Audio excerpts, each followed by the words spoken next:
नमस्कार, मैं हूं शुभम शंकरधर। आप देख रहे हैं मनी 9। स्वागत है आपका इकोनॉमिकम में। मेरे साथ स्टूडियो में मनी 9 के एडिटर अंशुमान तिवारी जी हैं। सर, बहुत स्वागत है आपका। पिछले हफ्ते का जो इकोनॉमिकम था उसमें जो आपका अर्थात था वो काफ़ी चर्चा में रहा। हमने जाना समझा कि विदेशी निवेशक कितने ज़रूरी हैं। अब तक केवल ये नज़रिया था कि शेयर बाज़ार में निवेशक आते हैं, बाज़ार बढ़ते हैं, जाते हैं, बाज़ार गिरते हैं। लेकिन केवल बाज़ार नहीं गिरते, क्या क्या गिरता है ये उस पूरे ये दृष्टि, ये नज़रिया हमें पिछले अर्थात से मिला। इस बार अर्थात का विषय क्या है?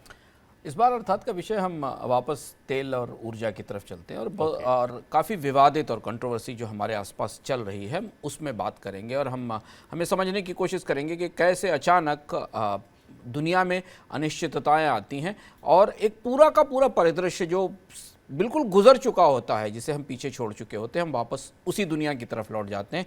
कुछ ऐसी चीज़ें बदलती हैं जो नियंत्रण से बाहर हो जाती हैं और उसके बाद हमें वक्त की इबारत दोबारा लिखनी पड़ती है। दुनिया के ऊर्जा बाजार में लगभग वैसा ही हो रहा है। और पिछले एपिसोड पर जब हमने चर्चा की थी और उसके बाद शुभम लगातार हम देख रहे हैं विदेशी निवेशकों की भारत से निकलने पर चिंता है।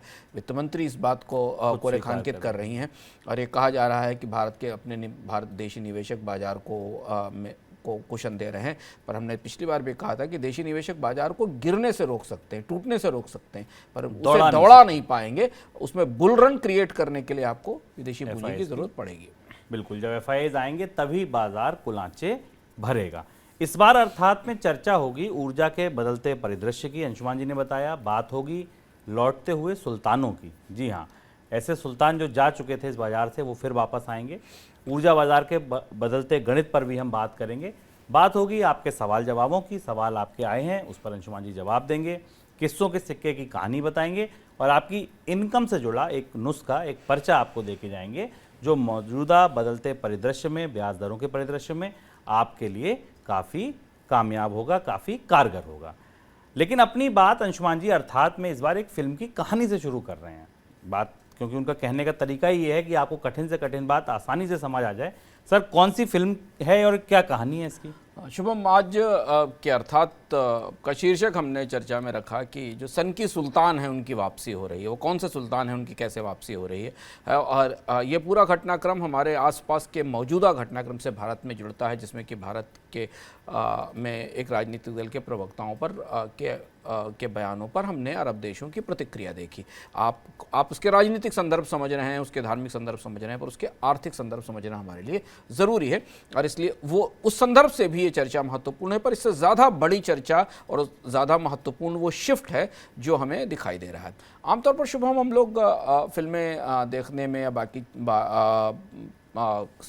एपिसोड में, सीरियल्स में एंटी क्लाइमेक्स की बात करते हैं और एंटी क्लाइमेक्स फिल्म मेकिंग प्रक्रिया का बहुत महत्वपूर्ण हिस्सा होते हैं कि आप कैसे एक एंटी क्लाइमेक्स क्रिएट करें। आमतौर पर हमारी अपेक्षाओं में जो एंटी क्लाइमेक्स आते हैं वो फिल्मों में आते हैं। हमें लगता है वास्तविक ज़िंदगी में एंटी क्लाइमेक्स नहीं होते, पर होते हैं। कोविड दुनिया का एंटी क्लाइमेक्स था। रूस यूक्रेन का वार एंटी क्लाइमेक्स था। दुनिया शांति की तरफ बढ़ रही थी। 6 महीने पहले दुनिया एक दूसरे को वैक्सीन बांट रही थी। स्पुतनिक, रूस की वैक्सीन यूरोप में भारत आ रही थी। चीन की वैक्सीन अरब में जा रही थी और 6 ही महीने बाद दुनिया एक दूसरे की दुश्मन हो गई और एक दूसरे पर प्रतिबंध लगाने लगी। तो एंटी क्लाइमेक्स की फिल्मी दुनिया में स्पीलबर्ग की एक फिल्म है वार ऑफ द वर्ल्ड। उसका जो एंड है वो बहुत चर्चा में आता है और उसे समझना हमारे लिए इसलिए दिलचस्प और ज़रूरी है इस समय, क्योंकि हम दुनिया के ऊर्जा बाजार में एक बहुत बड़ा एंटी क्लाइमेक्स होते देख रहे हैं जो हमें सीधे प्रभावित करेगा, भारत को और भारत के गांव तक में बैठे हुए हर व्यक्ति को प्रभावित कर रहा है। स्पीलबर्ग की फिल्म थी, इसका नाम था वार ऑफ द वर्ल्ड। ये H.G. वेल्स का जो बहुत प्रसिद्ध उपन्यास है उस पर बनी थी। जैसा हमें पता है कि अमेरिका में बहुत सारी फिल्में एलियंस पर और उसकी फैंटेसी पे बनती हैं, तो ये फिल्म भी एलियंस की फैंटेसी पर बनी हुई थी और इस फिल्म की कहानी ये थी कि एलियंस हमला करते हैं भारत पृथ्वी पर, मनुष्यों के ऊपर, मानवों पर हमला करते हैं। उनसे लड़ने के लिए दुनिया भर की सरकारें एकजुट होती हैं, बहुत सारा गोला बारूद जुटाती हैं।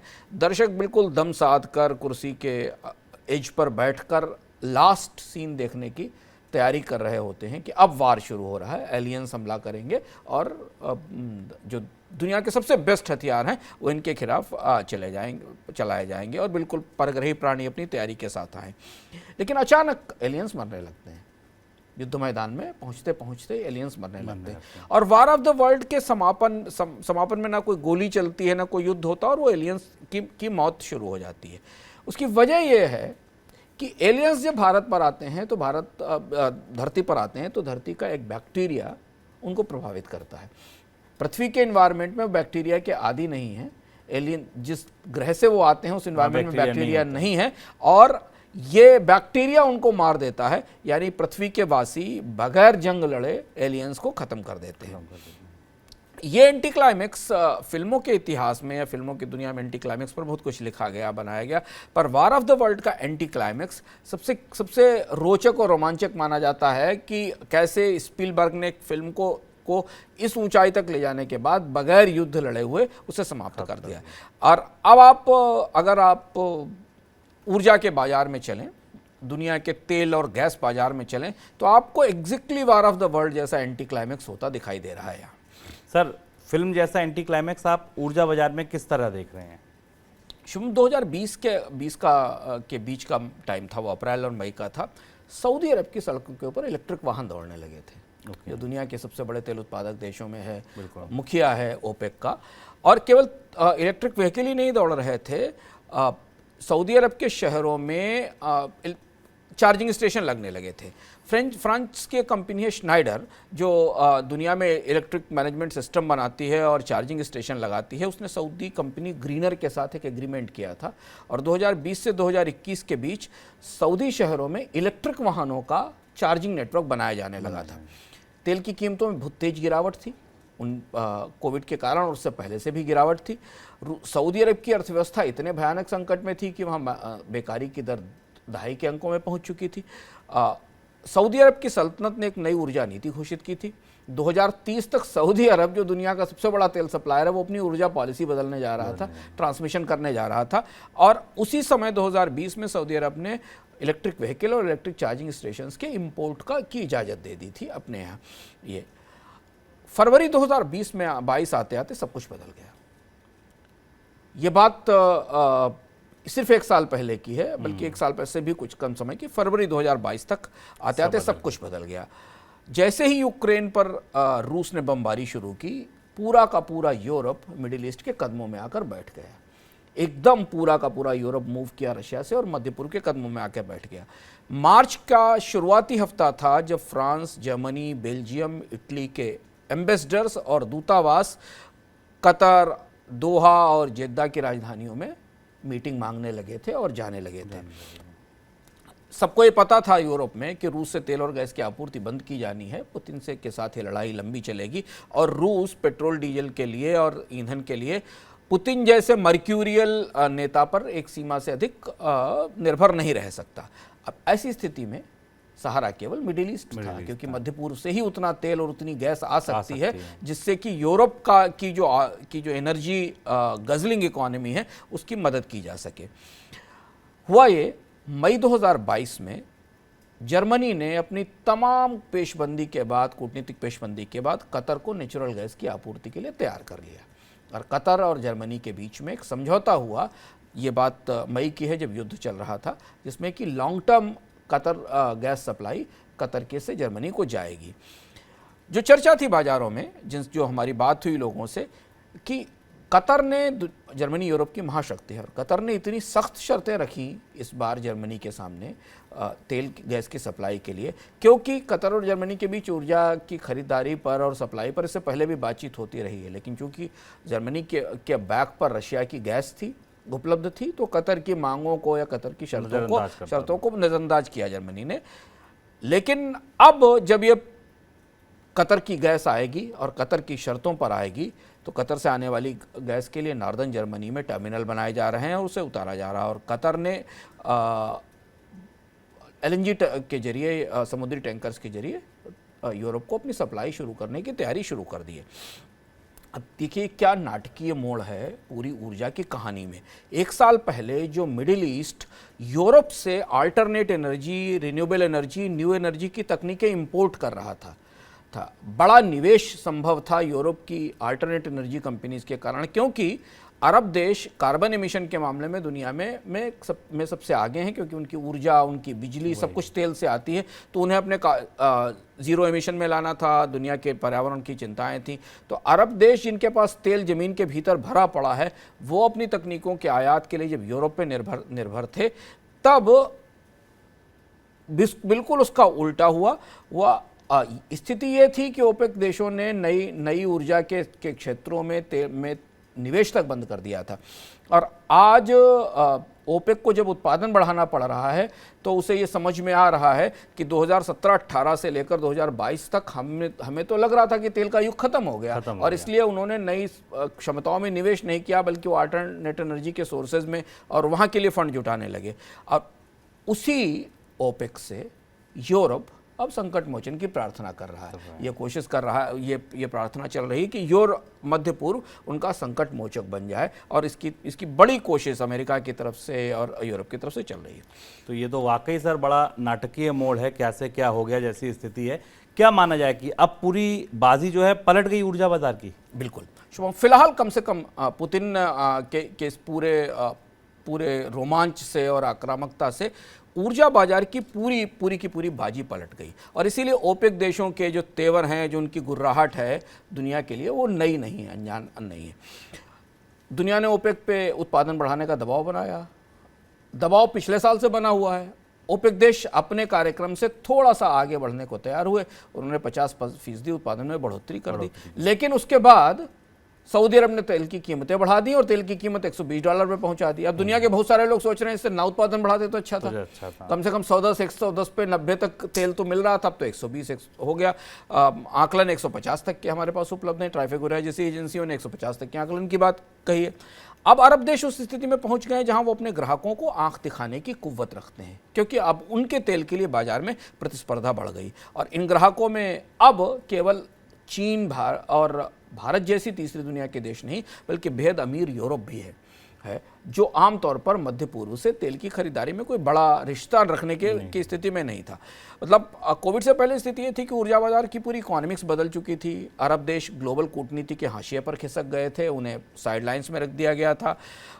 3 दशक पहले जो अरब देश 1970 में अमेरिका को घुटनों पर ले आए थे तेल की आपूर्ति बंद करके, और उसके बाद अमेरिका में डोमेस्टिक ऑयल इंडस्ट्री का रिवैम्प हुआ, उसमें बड़ा निवेश आया। हम लोग एक इकोनॉमिक में इस पर विस्तार से चर्चा कर भी चुके हैं। अमेरिका ने अपनी ऊर्जा नीति बदली, तेल और खोज गैस में निवेश बढ़ा, शेल का प्रोडक्शन बढ़ा, और तेल के इस्तेमाल से अमेरिका ने बिजली बनाना बंद कर दिया। 2018 में अमेरिका दुनिया का सबसे बड़ा तेल उत्पादक हो गया, तेल निर्यात खोल दिया गया। नतीजा यह हुआ कि दुनिया के तेल बाजार पर ओपेक देशों का नियंत्रण पूरी तरह टूट गया, क्योंकि नए उत्पादक बाजार में आ गए थे। हुआ ये इसके बाद 2020 में, देखिए 2020 और 2022 में 24 महीने का केवल फर्क है। 2020 में ओपेक देश लगभग झुककर रूस के पास समझौते के लिए गए थे, और वहीं से ओपेक प्लस का जन्म हुआ था। ओपेक देश मूल तेल उत्पादक देश थे, और उनमें जो 10 देश जुड़े जो अरब और मेना रीजन के देश नहीं थे, या जो पुराने तेल उत्पादक देश वेनेजुएला जैसे नहीं थे, उनमें जो नए लोग जुड़े थे, उन्हें जोड़कर ओपेक प्लस बनाया गया था। और क्योंकि रूस की आधा दर्जन से ज़्यादा पाइपलाइनों से गैस और तेल यूरोप में पहुंचने लगी थी, यूरोप को मध्य पूर्व के तेल और गैस की ज़रूरत नहीं बची थी, एक चीज़। दूसरा, यूरोप के देशों ने शुभम अपने यहाँ पूरी एनर्जी पॉलिसी चेंज करना शुरू कर दिया था। कोयले पे आधारित बिजली संयंत्र बंद कर दिए गए थे। नेचुरल गैस, जिसको कि आमतौर पर थोड़ा पर सुरक्षित ईंधन माना जाता है कच्चे कोयले और तेल की तुलना में, उसमें निवेश शुरू किया था। यूरोस्टेट का आंकड़ा मेरे पास है। अब यूरोप की केवल 20% एनर्जी कोयले से आ रही, 80% एनर्जी यूरोप की विंड एनर्जी और नेचुरल गैस और अक्षय ऊर्जा स्रोतों से आती है। यूरोप 2025 तक अपने सारे कोयला संयंत्र बंद करने वाला था। तो ओपेक देश 2020 में इस स्थिति में खड़े थे कि जो दुनिया का सबसे अमीर एनर्जी मार्केट है, वो या तो रूस से सप्लाई लेगा या वो नेचुरल रिसोर्सेज में इन्वेस्ट करेगा, और अपने आप से तेल नहीं लेगा, आपसे तेल और गैस नहीं लेगा, और लेगा तो बहुत कम मात्रा में लेगा वो। और वही वजह थी कि हम आगे और समझने की कोशिश करेंगे कि ओपेक देशों को उस समय कौन सी चुनौतियां थी और कैसे अब उनके पास ताकत आई है। और वही ओपेक आज शर्तें तय करने की स्थिति में आ गया है यूरोप के देशों के सामने, और उनके सामने कोई रास्ता नहीं, नॉर्थ सी का तेल हो या अमेरिका का तेल हो, उससे यूरोप की समस्याओं का समाधान एनर्जी में नहीं होने वाला। सर, तो ये माना जाए कि फिर ये युद्ध एक तरह से वरदान की तरह या एक तरह से मतलब झोली में आके गिर गया मध्य पूर्व की, वरना स्थिति कुछ और ही होती। हाँ, और ये आपदा में अवसर का सबसे अच्छा उदाहरण है। यूरोप के ओपेक देश, शुभम, अगर ये युद्ध नहीं होता तो ओपेक की अर्थव्यवस्थाएं दुनिया की सबसे संकट में फंसी अर्थव्यवस्थाएं होती इस समय। ओपेक देश कुछ और ही कर रहे होते। आप ध्यान दीजिए कि इस समय अगर हम ये युद्ध में नहीं होते तो 2020 में जो मेना रीजन है, जिसको क्या मिडिल ईस्ट और नॉर्थ अफ्रीका कहते हैं, इसी रीजन से दुनिया में अधिकांश तेल आता है, इन्हें अपना भविष्य ही सूझ नहीं रहा था। मुझे याद उस समय फिच की एक रिपोर्ट आई थी। फिच के मुताबिक यह था कि अगर नाइजीरिया को अपने बजट को बैलेंस करना है तो उसे $144 के क्रूड की कीमत चाहिए। अगर अल्जीरिया को अपने बजट को बैलेंस करना है, यानी नुकसान कम करने हैं, तो $109, बहरीन को $98, सऊदी अरब को $91, ओमान को 82, अमीरात को 70, कतर को $55 प्रति बैरल की कीमत चाहिए, तब जाकर उनके घाटे और उनके बजट बैलेंस हो सकेंगे। ध्यान रखना जरूरी है कि इन देशों की पूरी अर्थव्यवस्थाएं कच्चे तेल से मिलने वाले रेवेन्यू पर चलती हैं, उनकी सारे उद्योग, सारी चीजें वहीं उपलब्ध हैं। तो पेट्रोल, कच्चे तेल की कीमत उनकी अर्थव्यवस्था का बुनियादी अर्थशास्त्र है, वहां से ही उनकी सफलता, विफलता, घाटे, नुकसान निकलते हैं। गैर ओपेक देशों में रूस, मैक्सिको और कजाकिस्तान में तेल की उत्पादन लागत अरब देशों से कम है, $42 से $50 के आसपास है, और इसलिए रूस बाजार में प्राइस कट करने की क्षमता रखता था। रूस का तेल हमेशा अरब देशों से सस्ता था और इसलिए वो प्राइस कट कर रहा था। तभी वजह थी जो हमने रेफर किया कि 2020 में ओपेक प्लस बनाया गया, जिससे कि कार्टेल बड़ा किया जा सके। सिर्फ इतना ही नहीं, ओपेक देश इतने डेस्परेट थे अपनी अर्थव्यवस्थाओं के भविष्य को लेकर, क्योंकि तेल की कीमतें गिर रही थी, नई ऊर्जा के ऊपर निवेश बढ़ रहा था, लोगों लग रहा था कि इलेक्ट्रिक व्हीकल आने लगेंगे, और बिल्कुल ऊर्जा का अर्थशास्त्र बदल रहा था कि 2017 के बाद रूस को समझाकर सऊदी अरब ने पोलैंड, लिथुआनिया और डेनमार्क की रिफाइनरीज को तेल बेचना शुरू किया था, जो कि रशिया का अपना ट्रेडिशनल मार्केट है।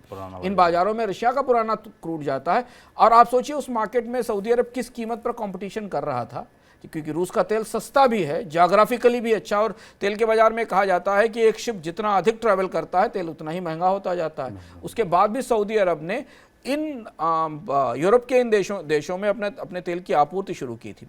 इसी समय ये हो रहा था, मैं जो आप कह रहे हैं ना कि ये वरदान के तौर पर या आपदा में अवसर के तौर पर आया। 2017-18 के बाद कतर और अबू धाबी के सॉवरेन वेल्थ फंड दुनिया में निवेश के मौके तलाश रहे थे। कहीं वो टेलीकॉम में पैसा लगाते थे, कहीं वो स्टॉक मार्केट में पैसा लगाते थे, कहीं वो किसी एनर्जी कंपनी में पैसा लगा रहे थे।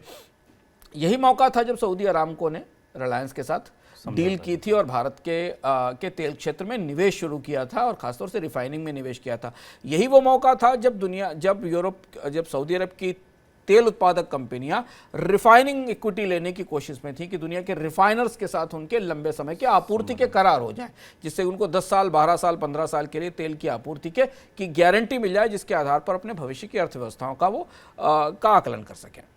और अब बाजी ऐसी पलटी कि तेल के सुल्तानों की पौबारा हो गई। जिन सुल्तानों के हाथ से तेल की सत्ता निकल चुकी थी, अब लगभग पूरी की पूरी सत्ता उनके हाथ वापस आ गई। तो अब सर नई तस्वीर कैसे उभरेगी? मान लीजिए रूस पर प्रतिबंध है, उसका तेल बाजार में आना बंद हुआ, तो मिडिल ईस्ट पर दुनिया की निर्भरता जो है वो किस तरह बढ़ेगी? अब वही निर्भरता का नया हिसाब इंटरनेशनल एनर्जी एजेंसी, यूरोप के एनर्जी एक्सपर्ट्स, EU ये लगा रहे हैं।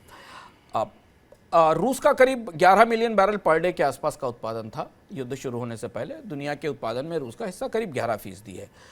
ये आपूर्ति तो बंद हो ही रही है, काफ़ी सारी आपूर्ति उसमें बंद हो गई है। इसके बाद ओपेक देशों की ताकत में कई गुना इजाफा हो गया, क्योंकि अब वो प्राइस कंट्रोल करने की स्थिति में आ गए। हालांकि उन्होंने सऊदी अरब जो उनका पुराना दुश्मन था, सऊदी अरब की रूस जो उनका पुराना प्रतिद्वंदी था तेल बाजार में, हम यहाँ ये रेफर करेंगे कि इस बार का किस्सों का सिक्का जरूर आप देखें, यहाँ से आपको पता चलेगा कि ओपेक पैदा कैसे हुआ था। और इस ओपेक का जन्म रूस से लड़ने के लिए हुआ था।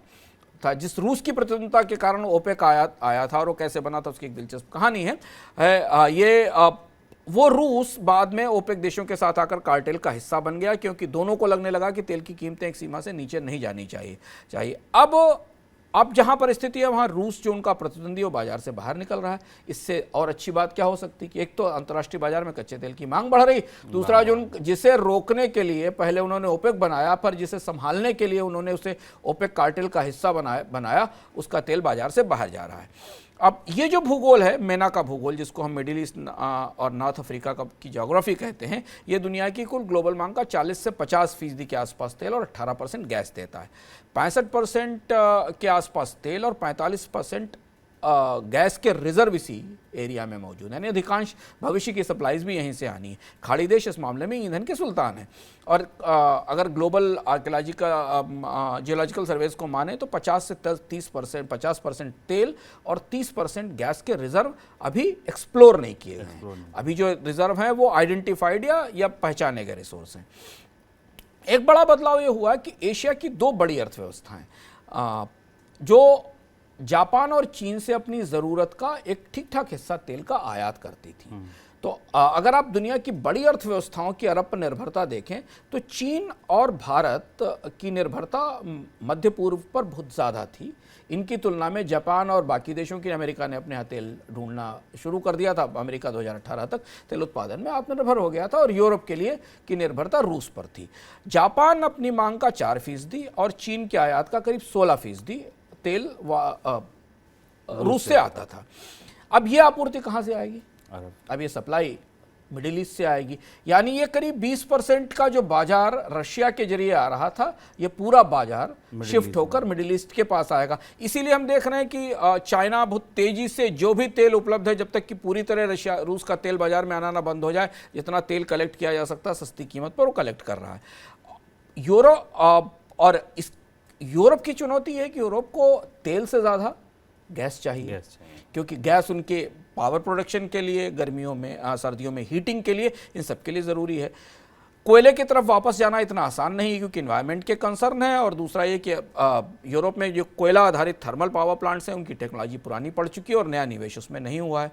पिछले 1 दशक में शुभम नेचुरल गैस और एलएनजी की मांग 6% की सालाना दर से बढ़ रही है पूरी दुनिया में। शेल का मानना है कि 2040 तक, यानी अगले 7 या 8 साल में, 10 साल में ये दोगुनी हो जाएगी। यूरोप अपनी 40% गैस के लिए, यहाँ सबसे महत्वपूर्ण बिंदु आता है दुनिया की ऊर्जा और राजनीति का, जो हमारे लिए समझना जरूरी है, क्योंकि हमारी जेब और हमारी कीमतें, हमारी ज़िंदगी जीने की लागत इससे प्रभावित होगी। यूरोप अपनी ऊर्जा ज़रूरतों के लिए 40% गैस ज़रूरतों के लिए रूस का मोहताज है, और 4 पाइपलाइनें हैं जो रूस को गैस लेकर आती हैं। अब रूस के गैस की मोहताजी छोड़ने के लिए यूरोप को दुनिया के 3 ऐसे देशों पर निर्भर रहना पड़ेगा जो सुल्तानों के पास हैं। उनमें एक ईरान है, दूसरा अल्जीरिया है, और तीसरा कतर है। अमेरिका कितनी भी आपूर्ति कर सके, लेकिन अमेरिका से भौगोलिक दूरी के कारण, उत्पाद लाने की लागत के कारण और पाइपलाइन के जरिए न ला पाने की क्षमता के कारण जर्मनी को, जैसे जो बड़ी अर्थव्यवस्था है, उसे कतर के सामने झुकना पड़ा और कतर से गैस की आपूर्ति का करार करना पड़ा। ईरान से टर्की होते हुए एक पाइपलाइन आनी थी यूरोप के लिए, जो ईरान पर प्रतिबंधों के कारण रोक दी गई। और अब आप युद्ध को देखते हुए ईरान का नज़रिया, ईरान के रुख और ईरान के बयान पिछले 1 महीने में देखिए, तो आपको ये दिखाई देगा कि ईरान को ग्लोबल एनर्जी पॉलिटिक्स में अपनी बदली हुई ताकत का एहसास हो रहा है, और वो प्रतिबंधों को हटाने का दबाव बनाएगा, क्योंकि ईरान दूसरा सबसे बड़ा सप्लायर है गैस का अमेरिका के बाद, और इसके बाद कतर है। अब ये पाइपलाइन यूरोप चाहेगा हर तरह से, हर कोशिश से, कि ये पाइपलाइन जो टर्की होते हुए, जिसे पर्शियन पाइपलाइन कहा गया था, ये पाइपलाइन किसी तरह से यूरोप पहुंचने लगे, जिससे कि कम से कम रूस से पाइपलाइन के जरिए आने वाली सप्लाई जो है उनका विकल्प बन सके। ऐसी सिचुएशन में क्या ईरान पर प्रतिबंध लंबे समय तक रह पाएंगे? मुझे मौजूदा परिस्थिति में मुश्किल लगता है। सर, इन सारी चीज़ों के बीच, पूरे इस डिबेट के बीच, एक चीज़ बहुत इंपॉर्टेंट है कि जो तेल के गैस के विकल्प तलाशे जा रहे थे, उनका क्या होगा? उन पे तो काफ़ी निवेश हो गया था, उन सब का अब क्या होगा? ये जो तेल के सुल्तान हैं मध्य पूर्व के, और इसके साथ लैटिन अमेरिका के देश हैं ना, इनकी किस्मत में कुछ और भी चीज़ें हैं जो इनकी मदद कर रही हैं। केवल पुतिन ही परोक्ष रूप से इनकी ताकत बढ़ाने में मदद नहीं कर रहे हैं। अरब देशों को जो सबसे बड़ी चुनौती भविष्य में मिलनी थी, वो विंड एनर्जी से, सोलर एनर्जी से, बिजली से मिलनी थी, और वो बिजली जो कि चार्जिंग स्टेशनों के जरिए लोगों की गाड़ियों तक आती और उसे दौड़ा सकती थी। कम से कम पब्लिक ट्रांसपोर्ट नेटवर्क में तो बिजली का इस्तेमाल बढ़ ही सकता था, ये इस बात की तैयारी थी। हाइड्रोकार्बन से अलग हटने की योजनाएं तैयार हो चुकी थी, बड़े बड़े फंड्स आ चुके थे दुनिया में। अलग अलग कंट्री कब किस साल अपनी एनर्जी की डिपेंडेंस कम करते हुए हाइड्रोकार्बन से बाहर निकलकर अक्षत ऊर्जा या अक्षय ऊर्जा की तरफ जाएगा, इसके कार्यक्रम तय हो चुके थे। यही वो दौर था जब अरब देशों की अर्थव्यवस्थाएं पूरी तरह हिल गई, जिससे उन्हें पता चला कि अगले 20 साल में दुनिया में इलेक्ट्रिक वाहन दौड़ेंगे, दुनिया में विंड एनर्जी, सोलर एनर्जी आएगी। और ये होता हुआ वो यूरोप में देख रहे थे।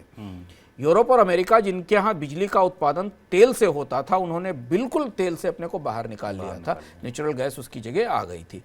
लेकिन अब जो नई क्रांति आ रही है एनर्जी की या बाकी चीज़ों की, इसमें कई रोड़े हैं। पहली चीज़ तो ये कि पहले दिन से ये बात कहा जा रहा था कि ट्रांजिशन एक फेज़ में नहीं होगा, आप स्विच ऑन ऑफ करके ट्रांजिशन नहीं कर सकते, इसमें लंबा समय लगेगा। भारत में भी हम करीब से देख रहे हैं। अभी भारत के करीब से देखें तो भारत में बैटरी के मानक तय नहीं हैं, गाड़ियों में इलेक्ट्रिक व्हीकलों के जो स्टैंडर्ड्स हैं दुनिया में ठीक नहीं है। पर अभी भी जो सबसे बड़ी चुनौती ये है कि जो अब जब जाकर लोगों ने वास्तविक तौर पर इलेक्ट्रिक व्हीकल के उत्पादन की तरफ बढ़ना शुरू किया, तो पता चला कि बैटरी स्टोरेज तकनीकें बहुत महंगी हैं दुनिया में। बैटरी बनाने और उसको स्टोर करने की तकनीक बहुत महंगी है। अब ये चिकन एंड एग स्टोरी है कि पहले डिमांड बढ़ेगी तब स्केल आएगा और नीचे गिरावट होगी, या पैसा लगाकर पहले डिमांड क्रिएट की जाएगी, ये दिक्कत है। दूसरी चीज़ ये है कि युद्ध और सप्लाई चेन की दिक्कतों के कारण तांबा, निकल, एल्युमिनियम, इनकी कीमतें 20 से 40% तक बढ़ी हैं। जो इलेक्ट्रिक व्हीकल्स की तरफ या गैर हाइड्रोकार्बन एनर्जी की तरफ बढ़ने के लिए जो भी इंफ्रास्ट्रक्चर तैयार किया जाएगा उसका कच्चा माल है। लिथियम तो 2.5 गुना महंगा हो गया, जो कि बैटरी का सबसे इंपॉर्टेंट रॉ मटेरियल है। और इसके बाद फिलहाल जब तक ये कीमतें कम आती हैं, एनर्जी ट्रांजिशन का तरीका आगे बनता है, तब तक दुनिया क्या करेगी? उसके पास अरब का महंगा, उनकी शर्तों पर उनका महंगा तेल और गैस लेने के अलावा कोई ऑप्शन या कोई अल्टरनेट उपलब्ध नहीं है। सर, इस पूरी कहानी में बात चीन की हो गई, जापान की हो गई, यूरोप की हो गई, अरब की हो गई, रूस की हो गई। भारत के नज़रिए से देखें, भारत में खड़े होकर अगर इस दुनिया को देखें, इस बाजार को देखें, तो क्या नज़र आता है? अब हम जो ताजी बहस हमारे आसपास चल रही है, जिसमें हमने बहुत सारे अलग अलग पक्ष देखे, अगर आप गौर से देखिए तो भारत शायद अरब देशों को आंख दिखाने की स्थिति में इस समय उतनी ताकत नहीं रखता है, क्योंकि उसकी ऊर्जा निर्भरताओं का स्तर बिल्कुल अलग है। और यही वजह थी शुभम कि ये सारी चीज़ें इससे पहले भी थी। अरब देशों के साथ भारत के खट्टे मीठे रिश्ते पहले से भी रहे थे। कश्मीर को लेकर उसमें कुछ देशों के आपत्तियां, विरोध रहे थे, लेकिन भारत ने जब पहला मुक्त व्यापार समझौता करने की कोशिश की तो सबसे पहले अमीरात के साथ वो समझौता हुआ। दुनिया में कोई भी बड़ी ताकत आप देखिए भूगोल के तौर पर, तो भारत दुनिया के तेल और गैस उत्पादक क्षेत्रों के सबसे करीब है। ना तो चीन इतना पास है, ना अमेरिका इतना पास है, और ना कोई दूसरी और ताकत पास है। कच्चे तेल और इसीलिए कुछ ही दिनों की यात्रा में तेल के टैंकर अरब से देशों से भारत आ जाते हैं। भारत में घरेलू तेल उत्पादन का हाल बहुत बुरा है, गैस उत्पादन का हाल तो और भी ज़्यादा बुरा है। हम गैस की स्थिति में, ऐसी स्थिति में, और अगर आपको भारतीय अर्थव्यवस्था को एक औसत 7% की दर से भी बढ़ाना है तो एनर्जी सबसे बड़ी पावर है, और इसलिए भारत की निर्भरता मध्य पूर्व के ऊपर ज़्यादा है। भारत ने नेचुरल गैस में निवेश नहीं किया, इसलिए अब नेचुरल गैस का आयात भी इन्हीं देशों से होगा, क्योंकि यहीं से टैंकर से गैस आएगी। 2 साल पहले तक शुभम, परिस्थिति भारत के संदर्भ में कैसे बदलती है? 2 साल पहले तक अरब देश अपने ऊर्जा निर्यात के लिए भारत के मोहताज थे, और उसी समय ये सारे समझौते और भारत के ऊर्जा क्षेत्र में निवेश और रिफाइनरी लगाने तक की बात, रत्नागिरी में वेस्ट कोस्ट पर अरब की कंपनियों की तरफ से रिफाइनरी लगाने की बात भी चली थी, क्योंकि अमेरिका को निर्यात बंद हो चुका था, क्योंकि अमेरिका के पास अपना तेल था, वो तो एक्सपोर्टर हो गया था। यूरोप को अरब देशों का तेल चाहिए नहीं था। ले देकर चाइना और भारत 2 ऐसी अर्थव्यवस्थाएं बची हुई थी जिनके पास बड़ी मात्रा में मांग थी और जिनके पास ईंधन जाना होता था। और उसमें भी चीन रूस पर निर्भरता बढ़ा रहा था, और रूस से तेल आया, क्योंकि कॉस्ट वाइज, लागत की दृष्टि से, जोग्राफिकली भी, भौगोलिक रूप से भी रूस का तेल और गैस चीन के लिए सस्ती और पहुंचना आसान था। तो भारत एक अकेला बड़ा बाजार था इन देशों के लिए, जहां वो अपना तेल बेच सकते थे। लेकिन अब यूरोप रूस का मोहताज है, एक नया बहुत बड़ा बाजार तेल और गैस के लिए अरब देशों के लिए मिल गया है। रूस का तेल बाजार से बाहर हो रहा है। अरब देशों को अब लगातार कतर, जर्मनी और इन अर्थव्यवस्थाओं के साथ बहुत अच्छे संबंध लगाने होंगे। अगर कूटनीतिक तौर पर देखें तो लोग ये कहते हैं कि यूरोप के देशों ने अरब देशों में डिप्लोमेटिक इन्वेस्टमेंट ही नहीं किया, क्योंकि उनको इसकी ज़रूरत ही नहीं थी। वो अरब की जो राजनीति में फंसने की ज़रूरत नहीं थी, क्योंकि उनकी ऊर्जा ज़रूरतें पूरी हो रही थी। तो अब से अगर 5 साल पहले 6 साल पहले लंदन के सिंगापुर के मार्केट में किसी से बात करिए तो लोग कहते थे कि हाइड्रोकार्बन में इन्वेस्टमेंट के दिन ख़त्म।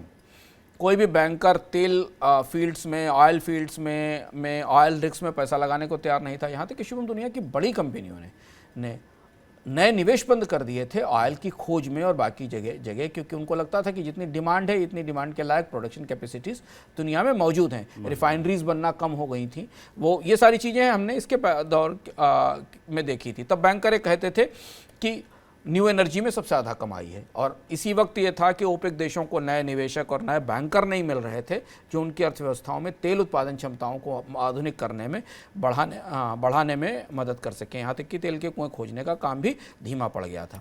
लेकिन अब रूस और यूक्रेन के युद्ध ने दुनिया के निवेश बाजार को, जहाँ हम वास्तव में आते हैं और देखते हैं, करीब से 2 हिस्सों में बांट दिया है।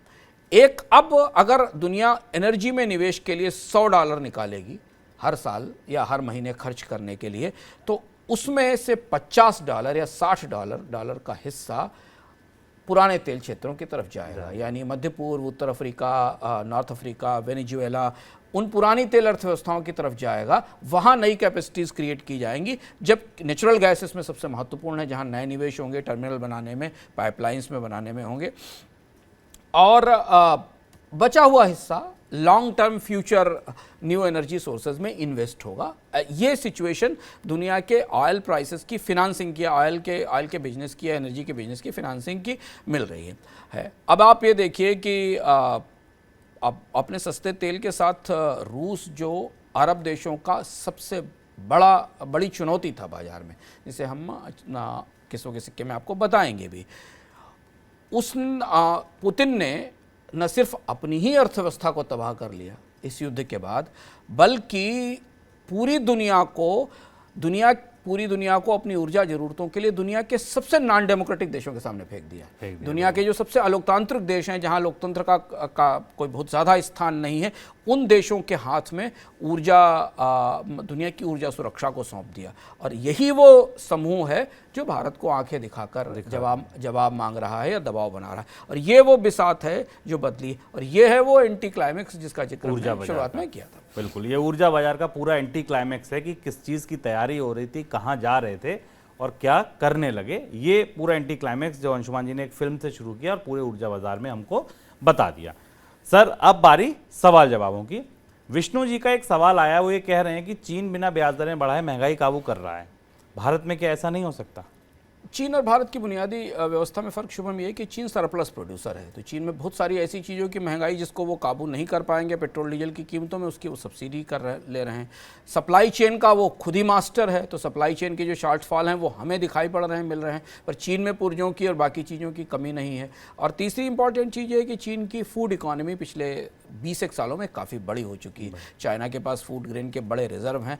तो बड़ी अर्थव्यवस्था में कम महंगाई के जरिए इकॉनमी को कैसे मैनेज किया जाता है, चीन ने ये पिछले 10 सालों में दिखाया है। ऊर्जा की महंगाई रोक पाना चीन के बस की बात नहीं, पर ऊर्जा की महंगाई आप चीनी लोगों की जेब तक ना पहुंचे, इसकी कोशिश चीन ने की है। हमने शायद एक कार्यक्रम में चर्चा भी की थी कि चीन ने अपने यहाँ टैक्स में बड़ी कटौती की है पिछले कुछ हफ्तों में, जिससे कि महंगाई भी कम रहे और उद्योगों को प्रोत्साहन भी मिले। सर, दूसरा सवाल आदित्य का है, वो ये पूछ रहे हैं क्या भारत कच्चे तेल की तरह रूस से सस्ता कोयला आयात नहीं कर सकता? कोयला आयात की कॉस्ट बहुत ज़्यादा है, और भारत के लिए इंडोनेशिया या ऑस्ट्रेलिया से आने वाला कोयला हर हाल में सस्ता है रूस के जरिए आने की। एनर्जी के साथ शुभम एक बड़ी समस्या है। एनर्जी पाइपलाइन के अलावा जिन भी चीज़ों से, खासतौर से लिक्विड एनर्जी हो या सॉलिड एनर्जी हो, वो जितना लंबा ट्रैवल करती है उसकी कॉस्ट उतनी ज़्यादा हो जाती है। और कोयले की प्रतिस्पर्धा इसीलिए है कि कोयला सस्ता है। नहीं तो भारत में कोल इंडिया पश्चिमी तट के कोल प्लांट को कोयला भेज सकती है आसानी से, लेकिन कॉस्ट इतनी है कि कई जगह आपको आयातित कोयला कोल इंडिया के खदान से वहां तक आने की तुलना में सस्ता पड़ता है। तीसरा सवाल सर वेद प्रकाश जी का है। वो ये कह रहे हैं कि टेस्ला को भारत में कार बेचने की इजाजत क्यों नहीं दे रही है सरकार? भारत सरकार की शर्त है कि टेस्ला भारत में कारें बनाना शुरू करे और भारत में कार बनाकर बेचे। टेस्ला जिस टेक्नोलॉजी के साथ आ रही है वो बहुत ही प्रीमियम टेक्नोलॉजी है। उतनी महंगी कारें भारत में और उसके साथ उस इंफ्रास्ट्रक्चर के साथ खरीदने वाले लोग कम होंगे। तो टेस्ला को जब तक और टेस्ला को भारत में स्केल चाहिए, उत्पादन का बड़ा आकार चाहिए। जब तक उतनी सारी गाड़ियाँ नहीं बिकने लगेंगी जितनी गाड़ियाँ भारत की प्रमुख पेट्रोल डीजल कंपनियाँ बेच रही, तब तक टेस्ला के लिए उत्पादन लाभदायक नहीं होगा। तो ये बिजनेस का चैलेंज है। भारत सरकार का कहना है कि वो यहाँ उत्पादन बढ़ाए और टेस्ला के लिए अभी चाइना के बाजार से जो सप्लाई है वही पर्याप्त है। अब सर बात इनकम की। इनकम में इस समय आप क्या नुस्खा दे रहे हैं?